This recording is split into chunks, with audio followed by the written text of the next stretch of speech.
O último relatório do Mapa da Desigualdade mostra que a cidade de São Paulo continua tendo enormes diferenças econômicas, sociais e culturais. Para falar um pouquinho sobre os resultados dessa última pesquisa, eu recebo agora o Américo Sampaio, que é gestor de projetos da Rede Nossa São Paulo, que é a organização responsável por esses estudos. Olá, Américo. Prazer novamente recebê-lo aqui nos estúdios da Prazer, é TV. uma alegria estar aqui com vocês sempre.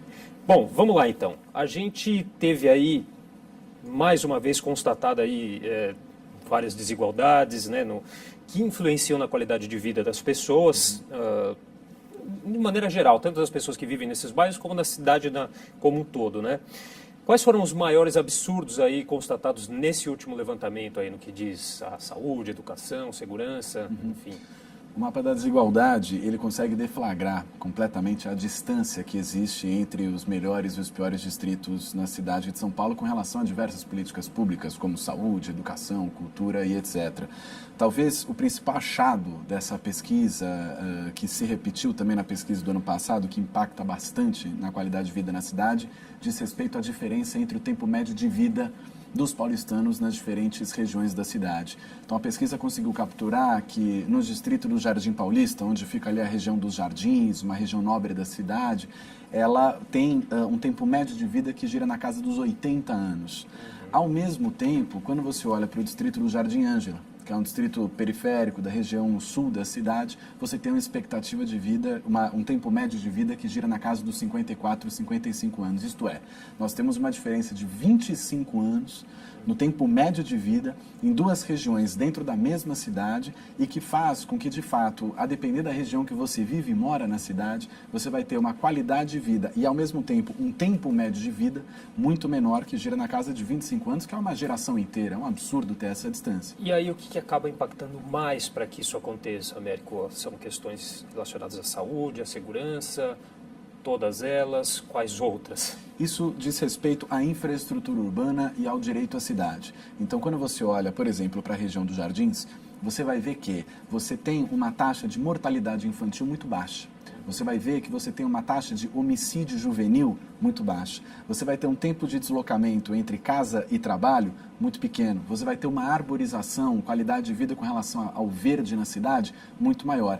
Isso é absolutamente oposto ao que acontece na região, por exemplo, do Jardim Ângela, que é uma região onde você tem altos índices de mortalidade infantil, altos índices de homicídio juvenil, você tem um tempo de deslocamento na cidade que está na casa de 2 a 3 horas por dia que os moradores dessa região têm que fazer para ir trabalhar, para ir fazer os seus afazeres cotidianos, enfim. Tudo isso faz com que você tenha uma qualidade de vida e um tempo médio de vida muito menor. E esse dado é impactante porque, na prática, a vida é o maior valor que você pode considerar na cidade. Nada está acima da vida dessas pessoas. Então, quando nós temos uma distância que varia de 25 anos e você vê a qualidade da infraestrutura da cidade na região central e nas regiões periféricas, o que nós concluímos é que a qualidade de vida está diretamente ligada à infraestrutura urbana, a políticas públicas e ao direito à cidade. O direito à cidade pode produzir vida ou ceifar vidas. É isso que mostra a pesquisa. Essa infraestrutura também é muito deficitária em algumas regiões, no que diz respeito à falta de equipamentos, realmente, tanto de lazer, cultura, né? Isso também foi constatado, né? Sim. Um dado que impacta muito diz respeito à disponibilidade de acervo de livro infanto-juvenil, que pega ali a faixa etária dos 7 a 14 anos. Você tem 1/3 da cidade de São Paulo que não tem acesso a acervo de livro infanto-juvenil hoje. E, basicamente, essas regiões que não têm esse acesso estão nas regiões da periferia da cidade, em especial na Zona Sul e na Zona Leste. Então, você imagina um conjunto grande de jovens, de crianças que crescem na cidade. As crianças aqui da região central da cidade podem atravessar a rua, andar algumas quadras, ir até uma biblioteca e conhecer um livro e ler, etc. Enquanto você tem 1/3 da cidade de São Paulo, que é o terço exatamente das franjas da cidade, da periferia, onde você tem um conjunto de crianças, de jovens que não conseguem ter acesso a um livro, que não conseguem ler. Então isso vai criando uma disparidade muito grande entre as regiões da cidade e vai reiterando a desigualdade. Então estou dando só esse exemplo com relação à biblioteca, né, disponibilidade de livros infantis juvenis, que mostra que você tem uma disparidade muito grande no acesso a determinadas políticas públicas. Um outro dado bastante impactante também é no que diz respeito à quantidade de leitos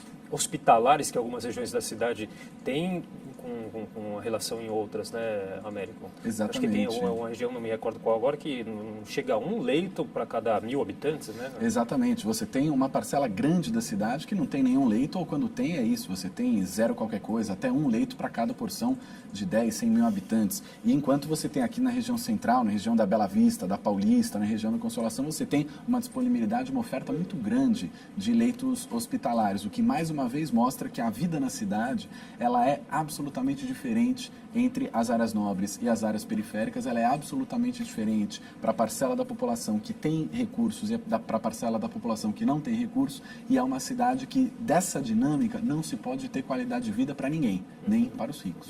Agora, já que você falou aqui na região central, a questão da habitação continua sendo um problema nessa região? A questão da habitação, sim. A questão da habitação é um problema. O que a pesquisa conseguiu constatar é que você tem algumas regiões da cidade que tem uma parcela da população e de domicílios que estão colocados em regiões de favela mesmo. Então, você tem distritos, por exemplo, o distrito da Vila Andrade, que você tem praticamente metade do distrito é composto por favelas. Ao mesmo tempo, você tem distritos como os Jardins, como a Vila Mariana, até mesmo Pinheiros, onde você tem uma fração de domicílios que estão em regiões de favela que não chega nem a 1%, enquanto a Vila Andrade, metade do distrito é composta por favela. Então, é justamente nos distritos onde você não tem infraestrutura urbana, ou seja, que você tem metade do distrito que é composto por favela, são nesses distritos que você tem um maior índice de homicídio, o maior índice de homicídio juvenil, o maior índice de mortalidade infantil. É onde você não tem equipamentos públicos, por exemplo, de cultura. Então, quer dizer, todas essas questões mostram que as políticas públicas estão absolutamente integradas e elas estão sendo direcionadas para uma região específica da cidade, que é a região onde vive a população rica. Então, a população pobre está, de fato, sendo ignorada pela gestão pública, pelas políticas públicas, fazendo com que haja toda essa disparidade nos mais diversos aspectos. Diante desses resultados apresentados por vocês, como que é trabalhado a partir de agora, após esses resultados, como que isso é trabalhado, inclusive com governos? Como que isso é feito? O objetivo do mapa é poder chamar a atenção do debate público, da sociedade, dos gestores públicos, da imprensa, chamar a atenção para o tema da desigualdade. Esses dados todos que eu estou colocando aqui não são novidade. Não tem ninguém que vai vir aqui e vai falar a cidade de São Paulo é uma cidade absolutamente igual. Todo mundo conhece a desigualdade na cidade de São Paulo, mas é diferente conhecer de você ter dados técnicos colocados no mapa mostrando a distância que existe entre ricos e pobres, entre centro e periferia na cidade de São Paulo. Então, o objetivo principal do mapa da desigualdade, que é elaborado desde 2012 aqui na cidade de São Paulo pela Rede Nossa São Paulo, o principal objetivo é conseguir chamar a atenção para o tema, é a gente debater, é o que a gente está fazendo aqui, debatendo o tema da desigualdade na cidade de São Paulo, e assim como nós estamos fazendo essa semana, a imprensa toda a sociedade, gestores públicos estão debatendo o tema. É muito importante isso para termos clareza que o acesso que você tem a políticas públicas, à cidade, à segurança, é muito importante que a sociedade paulistana entenda que este acesso, na prática, se realiza como um privilégio. Você ter uma praça perto de casa, você poder ter acesso a um telecentro perto de casa, você poder ter acesso a uma biblioteca, você poder sair na rua sem ser assassinado, tudo isso corresponde a um privilégio. É isso que a sociedade paulistana precisa entender, que a região central da cidade, o centro expandido da cidade, é uma grande ilha de privilégio, muito diferente das demais regiões da cidade. Então, o primeiro ponto é chamar a atenção para esse debate, fazer um pouco essa reflexão, e agora vamos trabalhar muito forte em cima dos poderes públicos. Então, estamos conversando, tentando costurar para fazer um debate sobre o mapa da desigualdade com os deputados da Alesp, da Assembleia Legislativa. Estamos com o objetivo também de fazer um debate sobre o mapa da desigualdade aqui na casa, com os vereadores, e também fazer um debate com a prefeitura, apresentar isso para os secretários, se conseguimos para o prefeito, para conseguir avançar. Tá bom, Américo. Queria agradecer demais novamente sua participação aqui no Jornal conosco. Muito obrigado pelo convite.